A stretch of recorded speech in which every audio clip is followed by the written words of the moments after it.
17장 6절 말씀 우리 다 같이 한 목소리로 봉독하도록 하겠습니다. 그때에는 이스라엘에 왕이 없었으므로 사람마다 자기 소견에 옳은 대로 행하였더라. 아멘. 우리가 지난 시간까지 이스라엘의 12명의 사사 이야기를 다 봤습니다. 여기서 다시 한번 우리 사사기의 구조에 대해서 한번 생각해 볼 건데요. 이제 다들 아시겠지만, 잘 아시겠지만 이 사사기의 구조, 이스라엘 백성들이 하나님을 떠나서 죄를 지었죠. 그래서 이방 나라 사람들이 이스라엘을 쳐들어왔고요. 그 고통이 너무 심하니까 이스라엘 백성들이 부르짖었고, 그 부르짖음을 듣고 하나님께서 사사를 세우셔서 이스라엘을 구원하시고, 그래서 평온해지고 먹고 살만해지니까 다시 죄를 짓고, 그렇게 계속 이 굴레가 반복되면서 상황이 점점 더 안 좋아진다. 그게 사사기의 구조라고 우리는 알고 있습니다. 그래서 우리가 이 사사기를 보면서 야, 그래, 우리도 이 사사들을 본받자. 기드온과 300용사, 용감하게, 삼손처럼 힘 세게, 담대하게 그렇게 우리도 살아가자 라고 받아들이면 안 된다라고 말씀을 드렸어요. 우리는 이 사사기의 이야기를 통해서 진정한 사사로 오신 예수 그리스도를 바라봐야 한다라는 걸 깨닫게 됩니다. 예수 그리스도에게만 소망이 있다라는 거죠. 그걸 깨닫는 게 이 사사기를 바르게 읽는 거다라고 할 수 있습니다. 그런 사사들의 이야기가 삼손을 마지막으로 끝이 났고요. 이제 17장부터 마지막 21장까지는 사사들뿐만 아니라 일반 백성들의 삶, 그리고 제사장, 종교 지도자들의 삶이 어떻게 무너졌는지, 그러니까 진짜 사사가 없는 삶이 어떠한지에 대해서 이 적나라하게 보여준다라고 할 수 있어요.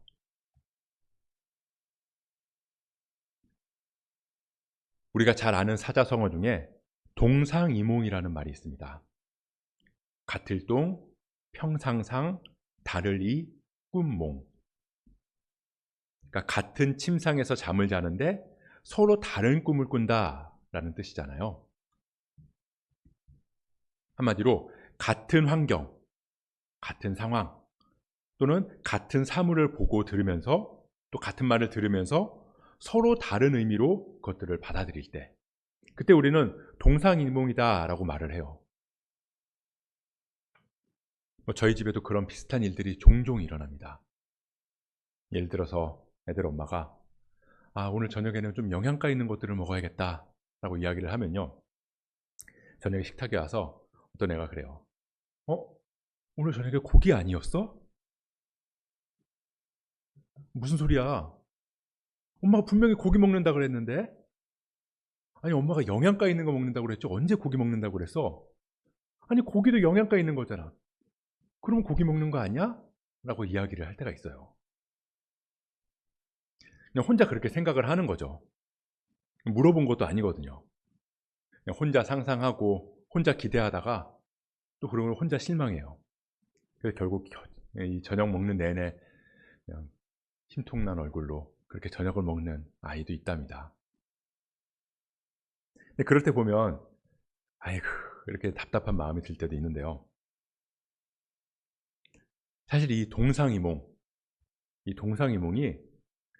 교회에서도 많이 일어난다는 거 아세요? 교회에서 많이 사용하는 단어가 있습니다. 뭐가 있을까요?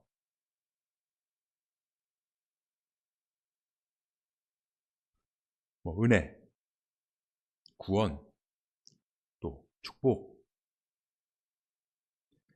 근데 제 생각에는 그 중에서 이 축복이라는 말을 가장 많이 사용하지 않나 싶어요. 왜냐하면 이 너무 좋은 거잖아요. 사실 복을 마다하는 사람은 아무도 없어요. 그래서 이 지구상에 있는 모든 종교에서는 다 복을 이야기합니다. 어떻게 보면 기독교에서도 이 복이라는 게, 이 축복이라는 게 가장 상위의 개념이라고 할 수 있을 거예요. 우리가 가장 중요하게 생각하는 구원. 이 구원도 내가 얻어내는 게 아니잖아요. 하나님께서 주시는 거죠. 그러니까 구원도 어떻게 보면 하나님께서 주시는 복인 거예요. 은혜도 마찬가지죠. 하나님께서 베풀어 주시는 거니까 당연히 하나님 주시는 축복이고요. 하나님께서 동행하시고 함께 하시는 것도 축복이에요. 물질도 하나님께서 주시면 그건 축복이고요. 건강도 하나님께서 주시면 그건 축복입니다.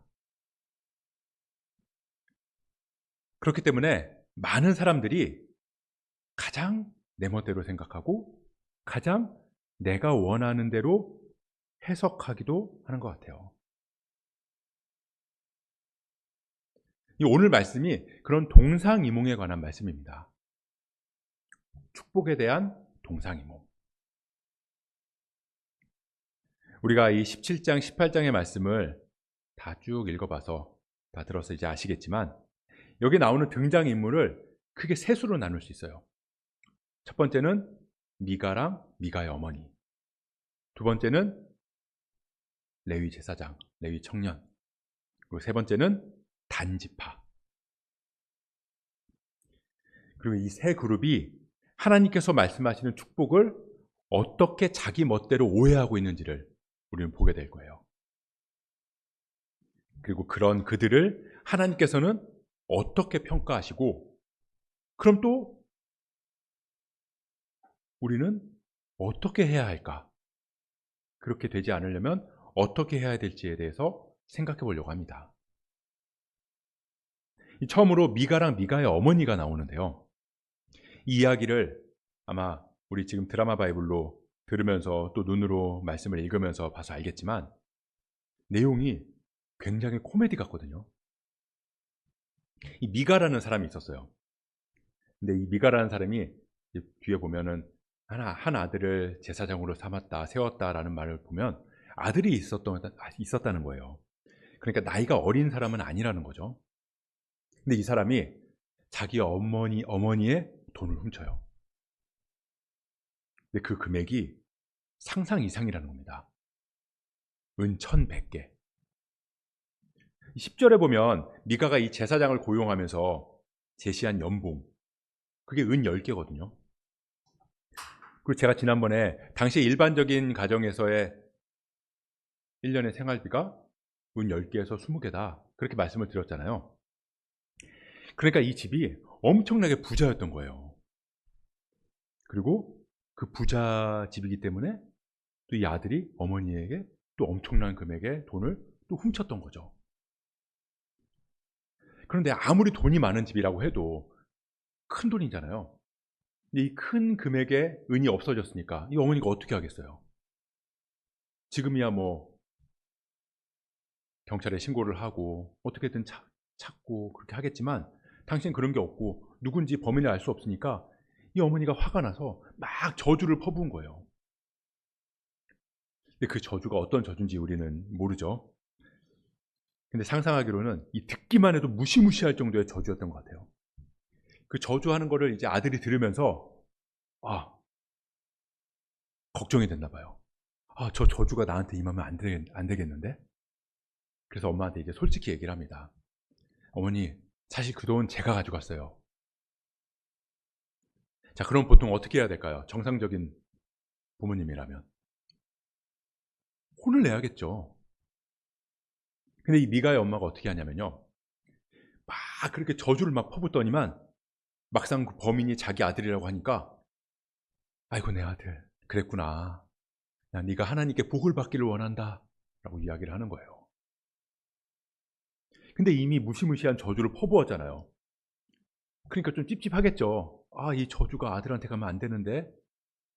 그 저주를 복으로 바꾸기 위해서 이 어머니가 뭘 하냐면 그럼 내가 이 돈으로 신상을 만들어야겠다. 한마디로 이 돈을 그냥 하나님께 드리면 하나님께서 복을 주시겠지. 우리도 하나님께 복을 받겠지라는 겁니다. 자, 아들이 돈을 훔쳤어요. 그걸 알게 됐어요. 그럼 당연히 아들을 혼내고 그 다음에 회개하고 그리고 하나님께 돌이키는 기도를 해야 되는데 그런 건 전혀 없이 갑자기 그럼 이 돈으로 신상을 만들자. 그러면 하나님께서 너에게 복을 주실 거야. 그렇게 이야기를 한다는 거죠. 무슨 말이냐면 미가랑 미가의 어머니한테 축복은 돈으로 살 수 있었다라는 겁니다. 그러니까 축복이 돈으로 살 수 있는 거라고 생각을 했다는 거예요. 자, 5절에 보면 미가한테 신당이 있었다고 그랬거든요. 근데 성경에서 신당이라고 번역을 하니까 왠지 우리는 무당집 같다는 느낌이 많이 들어요. 그런데 이걸 원어로 보면 무슨 뜻이냐면요, 하나님의 집이라는 뜻이에요. 이 신당이라는 단어가 원어로는 하나님의 집이라고 표현되어 있어요. 지금으로 치면 뭐냐? 교회예요, 교회. 그러니까 미가의 아들이 교회를 세웠다는 겁니다. 큰 돈으로 교회를 세웠다. 그러니까 한마디로 예전부터 그래왔다는 거예요. 예전부터 내가 큰 돈으로 교회를 세웠으니까 하나님께서 복을 주실 거지. 복을 주시겠지. 내가 이번에 신당을 세웠으니까 하나님께서 복을 주실 거야. 내가 이번에 신상을 만들었으니까 복을 주실 거야. 예전부터 그렇게 생각하면서 지내왔다는 거예요. 거기다가 축복을 더 받기 위해서 자기 아들 중에 한 명을 또 제사장으로 세웠던 거죠. 내가 내 아들 한 명을 바쳐서 제사장으로 세웠으니까 이것도 복 주시겠지. 근데 원래 제사장은 아무나 할 수 있는 게 아니거든요. 이스라엘 12지파가 있잖아요. 그 중에서 레위 지파 사람들만 할 수 있었어요, 제사장을. 근데 그 레위 지파 중에서도 아론 계열의 후손만 제사장을 할 수 있었던 거죠. 그걸 몰랐을까요? 알았을 거예요. 그러니까 내가 복을 받으려고 신당을 세우고 내 아들을 제사장으로 삼았고 또 이번에 신상도 만들었지만 뭔가 복을 받으려고 하기에는 조금은 찝찝했던 거죠. 근데 그때 마침 레위 사람 하나를 딱 만나서 그 사람을 자기 집 신당의 제사장으로 돈 주고 고용을 하고 나니까 이제 다 된 거예요. 그 찝찝한 게 해결된 거죠. 그래서 미가가 뭐라고 말하냐면요, 우리 13절 말씀인데 같이 한번 읽어보도록 하겠습니다. 13절입니다. 시작. 이에 미가가 이르되 레위인이 내 제사장이 되었으니 이제 여호와께서 내게 복 주실 줄을 아노라 하니라. 이제 여호와께서 내게 복 주실 줄을 내가 안다. 내가 이제 하나님의 축복을 다 샀다. 신당, 신상, 제사장 풀 패키지로 다 구매했다. 그러니까 당연히 하나님은 나한테 더 큰 복을 주실 거다. 축복에 대해서 오해하고 있었다는 겁니다. 지금도 그렇잖아요. 내가 뭔가 헌금 잘하고 봉사 잘하면 당연히 하나님께서 복을 주실 거라고 생각할 때가 있다는 거예요. 물론 하나님께서 복을 주시죠. 당연히 복을 주세요. 하지만 그 순서가 바뀌었다는 거예요. 내가 복을 주실 걸 기대하면서 헌금하고 봉사하고 헌신하는 거죠. 은근히 그걸 바란다는 거예요, 대가로. 그러다가 내가 원하는 축복, 그 축복이 안 오면 우리 뭐라 그러죠? 내가 어떻게 하나님을 섬겼는데, 내가 어떻게 하나님께 헌신했는데 나한테 이럴 수 있는 거냐고. 왜 나한테 이런 고통 주냐고. 하나님 그러면 안 되는 거 아니지 않냐. 내가 한 게 있는데. 그러면서 하나님께 따지기도 한다는 겁니다. 자, 두 번째로는 미가 집에 고용된 제사장이에요. 이 17장 7절에 보면요, 이 레위인 청년이 유다 베들레헴에 거주했다라고 기록하고 있거든요. 그리고 8절에는 그 사람이 거주할 곳을 찾아서 베들레헴을 떠났다라고 말하고 있어요. 자, 우리가 이 말씀 보면 그렇구나 이렇게 넘어갈 수 있는데요, 이거 굉장히 이상한 말이거든요. 이스라엘 백성들이 가나안에 딱 들어갔을 때 하나님께서는 이 12지파에게 각 지파마다 땅을 다 분배해 주셨어요. 이 지파는 여기서 살고, 이 지파는 여기서 살고, 이 지파는 여기서 살고. 근데 레위 지파한테는 땅을 안 주셨거든요. 왜냐하면 이 사람들은 이 하나님을 섬기도록 구별된 사람들이었어요. 제사에 관한 일만 해야 되는 거죠. 그러니까 다른 지파들처럼 농사 짓거나 뭐 이렇게 할 수가 없었던 거예요. 근데 이 제사에 관한 일을 하는 사람들이 한 군데 모여 살면 그러면 안 되잖아요. 그러니까 하나님께서 이 이스라엘 전역에 48개의 성읍을 딱딱딱딱 지정하시면서 레위인들은 여기서만 살아라. 그리고 주변에 있는 성읍들 사람들은 제사를 드리려면 가까운 레위 지파 사람들이 사는 성읍으로 가라. 거기서 제사를 드려라 라고 말씀을 하셨어요. 근데 이 48개의 성읍 중에 베들레헴은 없다는 겁니다.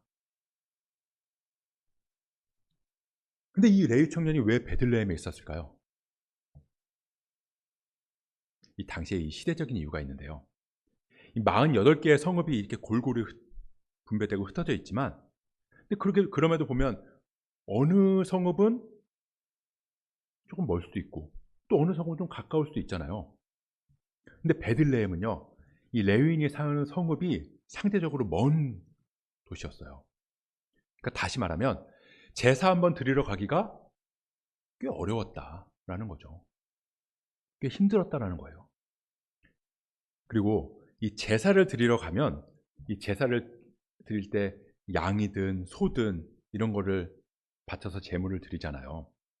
그러면 그 중에서 제사장들한테 줘야 되는 것들이 있어요. 레위인은 땅도 없고 직업도 없기 때문에 제사를 드리러 오는 사람들이 그 사람들이 이 레위인의 생계를 다 책임지는 구조였거든요.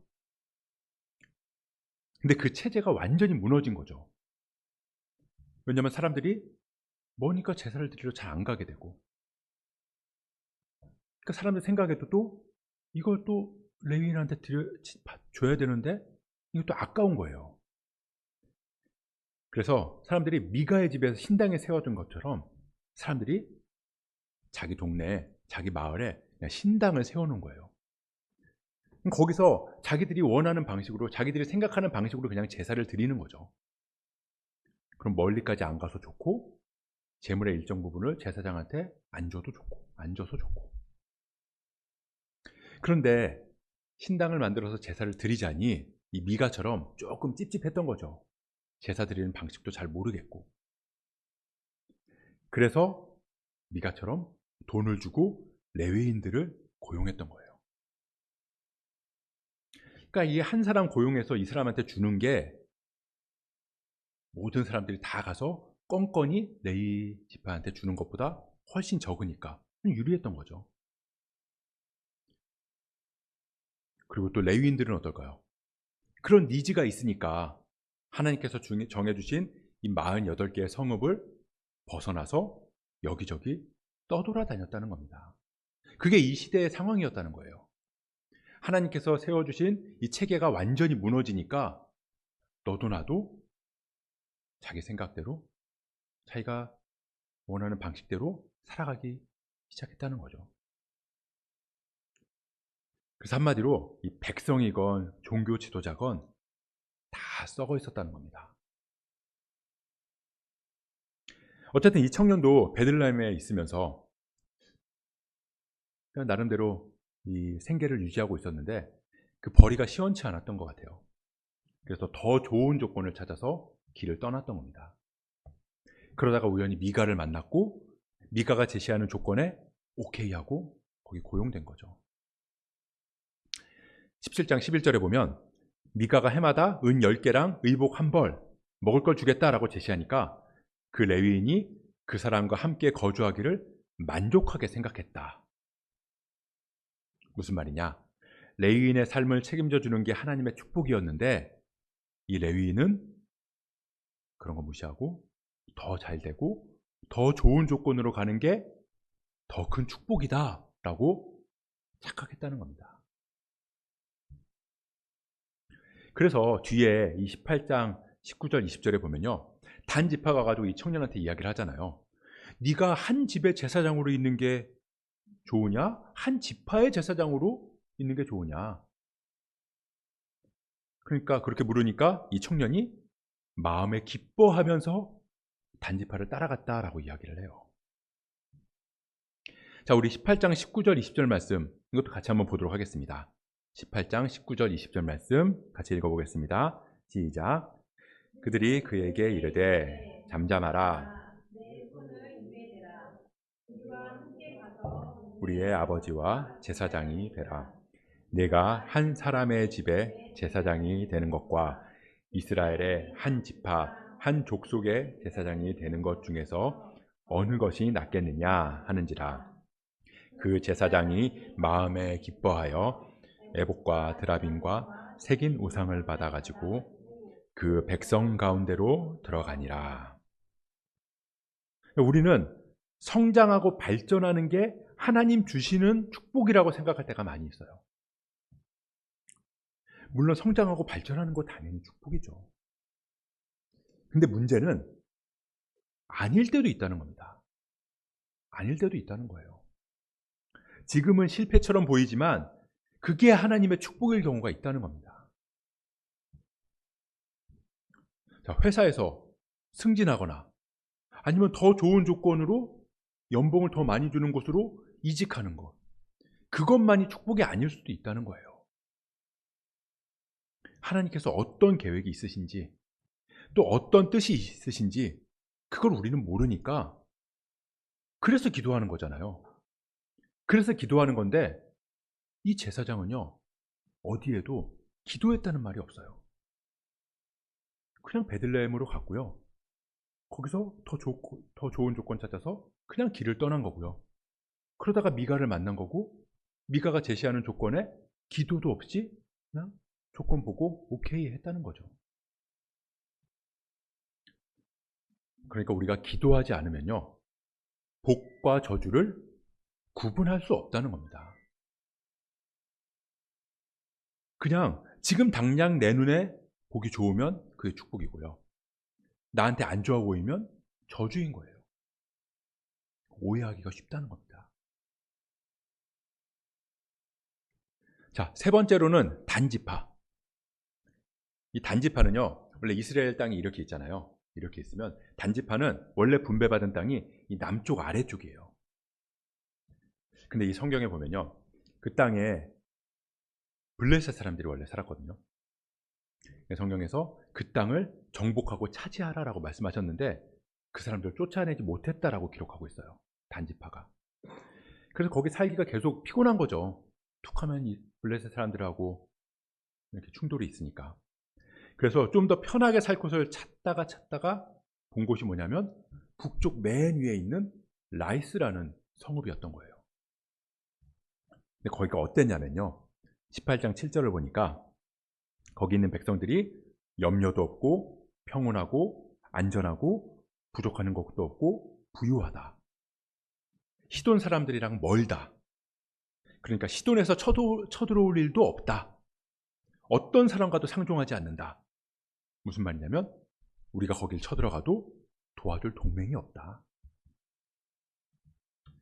그래서 평화롭게 잘 사는 그 사람들을 다 죽이고 그 땅을 딱 빼앗았는데, 그리고는 뭐라고 하냐면 그 땅을 하나님이 주셨다라고 말한다는 겁니다. 18장 10절 말씀, 이것도 같이 한번 읽어볼게요. 18장 10절 말씀 시작. 너희가 가면 평화로운 백성을 만날 것이요, 그 땅은 넓고 그곳에는 세상에 있는 것이 하나도 부족함이 없느니라. 하나님이 그 땅을 너희 손에 넘겨주셨느니라 하는지라. 자, 엄연히 하나님께서 주신 땅이 있는데 그것보다 더 편하고 안전한 땅을 보고 와서는 이게 하나님의 뜻이야, 여기가 하나님 주신 축복이야,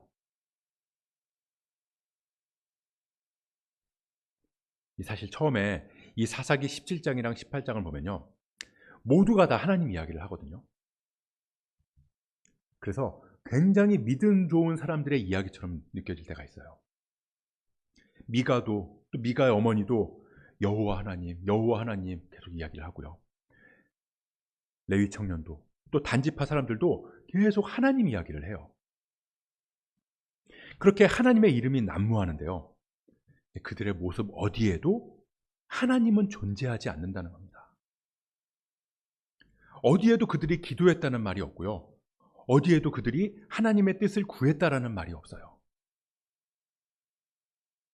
그러면서 다들 하나님이 자기들이 원하는 축복을 주실 거라고 착각하고 있다는 거죠.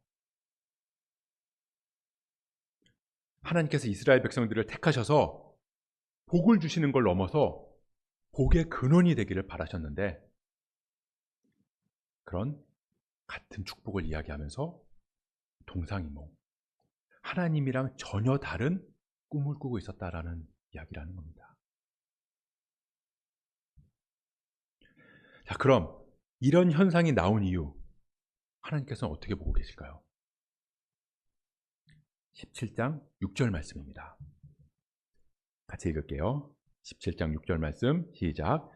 그때에는 이스라엘에 왕이 없었으므로 사람마다 자기 소견에 오른 대로 행하였더라.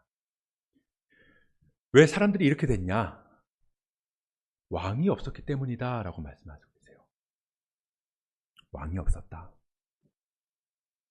근데 사실 이스라엘에는 단 한 번도 왕이 없었던 적이 없거든요. 하나님께서 이스라엘의 왕은 나 하나님이다 라고 늘 말씀하셨기 때문이에요. 그런데 이스라엘에 왕이 없었다. 다른 말로 하면 이스라엘 백성들이 왕이신 하나님을 왕의 자리에서 몰아냈다. 자기 소견에 오른 대로 행했다. 자기가 스스로 그 왕의 자리에 올랐다. 자기가 스스로 왕이 되었다.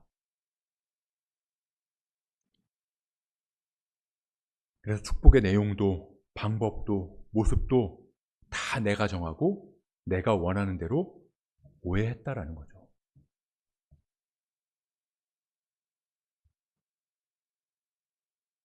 그런데 이 말씀은요, 하나님께서 이렇게 말도 안 되게 타락한 이스라엘 백성들을 책망하시는 말씀인 동시에 희망을 주시는 말씀이기도 해요. 그때에는 이스라엘에 왕이 없어서 그랬다. 이 말씀이 결코 암울한 말씀이 아니라 희망의 말씀, 소망의 말씀이 될 수 있다는 거죠. 이 이야기를 돌려서 말하면 이런 거니까요. 다시 하나님께 왕의 자리를 내어드리면, 그러니까 하나님을 왕으로 인정하고 섬기게 되면 모든 것이 다 회복될 거다.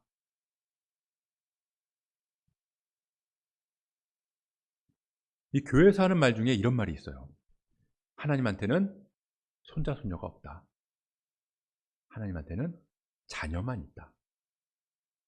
무슨 말이냐면 하나님이 나의 아버지 되시고 내가 하나님의 자녀가 됐는데, 그렇다고 해서 나의 자녀가 하나님의 손자 손녀가 되는 게 아니라는 말이에요.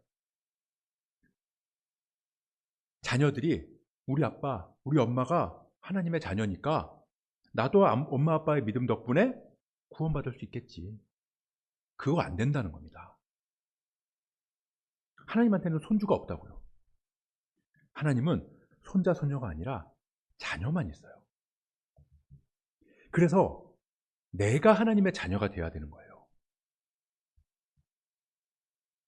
이스라엘 백성들이 하나님께 택함 받고 하나님의 인도하심을 누렸다고 해서, 우리의 조상들이 그랬다고 해서 그 후손들이 당연하게 구원받는 게 아니라는 겁니다. 자, 우리 마지막으로 18장 30절 말씀 같이 한번 읽어볼게요. 18장 30절 말씀 시작. 단 자손이 자기들을 위하여 그 새긴 신상을 세웠고 모세의 손자요 게르솜의 아들인 요나단과 그의 자손은 단 지파의 제사장이 되어 그 땅 백성이 사로잡히는 날까지 이르렀더라. 자, 이스라엘 백성들이 이 미가 이야기, 제사장 이야기, 단 지파 이야기를 쭉 읽을 거 아니에요. 이 말씀이 처음에는 이스라엘 백성들에게 주어진 거니까. 그 이야기들을 쭉 읽어 나가다가 이 30절의 말씀을 딱 읽으면서 굉장히 충격을 받았을 거라는 거죠. 왜냐하면 그렇게 타락하고 자기 멋대로 하나님을 오해하면서 살았던 그 레위 청년, 그 레위 청년이 누구였냐면 이스라엘 백성들이 그토록 엄청나게 생각하는 모세의 손자였다는 겁니다. 그래서 일부러 이 사사기 기자가 이 청년이 모세의 손자라는 말을 일부러 하지 않았던 거예요. 그냥 레위 청년, 레위 청년. 근데 후대에 이스라엘 백성들이 이 책을 읽으면서, 이 사사기를 읽으면서 이 레위 청년 욕할 거 아니에요. 근데 나중에 사실 이 청년의 정체가 모세의 손자였다. 이 충격에서 헤어나오지 못하는 거죠. 아무리 모세의 손자라고 해도, 아무리 모세의 손자라고 해도 하나님을 떠나면 이렇게 될 수 있어.